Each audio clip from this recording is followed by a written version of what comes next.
আপনারা তো খুব বলেন ঘাড় মে ঘুষকে মারা, ঘাড় মে ঘুষকে মারা। আমি বিজেপির সভা মঞ্চে যাব, আমাকে সময় জানান। আপনি তথ্য নিয়ে আসুন, আমি তথ্য নিয়ে যাব। 4 বছরে গরিব মানুষের বাড়ির ক পয়সা ছেড়েছেন?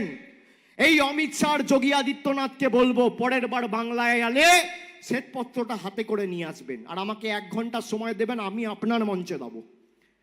আপনারা তো খুব বলেন ঘাড় মে ঘুষকে মারা, ঘাড় মে ঘুষকে মারা। আমি বিজেপির সভা মঞ্চে যাব, আমাকে সময় জানান। আপনি তথ্য নিয়ে আসুন, আমি তথ্য নিয়ে যাব। আপনি 10 বছর ক্ষমতায় আমার দক্ষিণ 24 পরগনা কোন মায়ের জন্য, কোন বাবার জন্য, কোন জেলার ভাইয়ের জন্য, বৌদির জন্য, বোনের জন্য, এলাকার সার্বিক উন্নয়নের জন্য 10 পয়সা পাঠিয়েছেন কেন্দ্র থেকে? আর 13 বছরে আমাদের মুখ্যমন্ত্রী কি করেছে? একদিকে আমি আমার রিপোর্ট কার্ড নিয়ে যাব, একদিকে আপনারা আপনার রিপোর্ট কার্ড নিয়ে আসুন। তথ্য পরিসংখ্যানের সামনে মানুষকে সাক্ষী রেখে লড়াই হোক।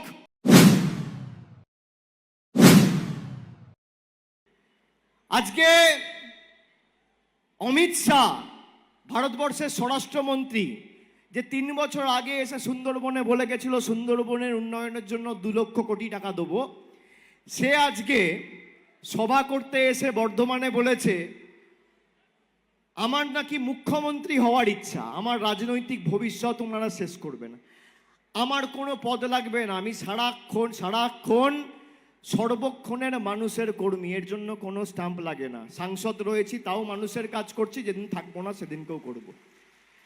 আমার পরিচয়, আমার সার্টিফিকেট আপনার থেকে নিতে হবে না।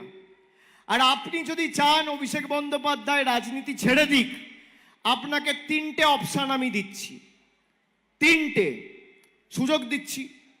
পারলে লুফে নিন, করতে পারলে করো, লড়তে পারলে লড়ো, আর ধরতে পারলে ধরো, নইলে মুখ বন্ধ করে ফ্লাইট ধরে দিল্লিতে চলে যাও, বসে পড়ো।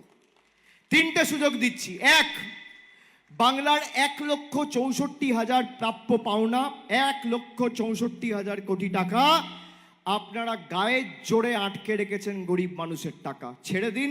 অভিষেক বন্দ্যোপাধ্যায় 24 ঘন্টার মধ্যে তৃণমূলের হয়ে ভোট চাইতে যাবে না, রাজনীতি থেকে অবসর নেবে, কথা দিলাম। 2 নম্বর রাস্তা, 2 নম্বর কি? গরিব মানুষের ছাদের যে টাকা আপনারা আটকে রেখেছেন, গরিব মানুষের বাড়ির টাকা যেটা আপনারা আটকে রেখেছেন, 1 মাসের মধ্যে সে টাকা ছেড়ে দিন।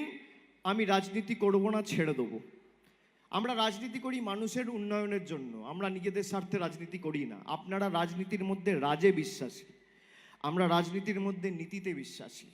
আপনারা ইডি রাজ, গরিব খেদাও রাজ, শ্রমিক শোষণ করো রাজ, এজেন্সি রাজ, গরিব মানুষকে লাঞ্ছিত করার রাজ, শ্রমিককে বঞ্চিত করার রাজে বিশ্বাস করেন।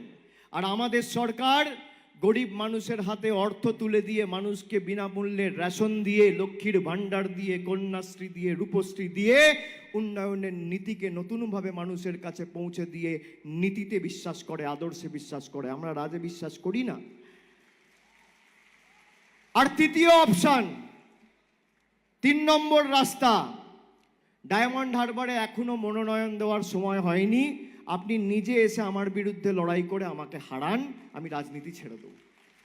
3টে আপনাকে রাস্তা দিয়ে গেলাম। আপনি আমাকে বলছেন যে তৃণমূল কংগ্রেস অভিষেক ব্যানার্জিকে মুখ্যমন্ত্রী বানাতে চায়, মমতা ব্যানার্জি বানাতে চায়।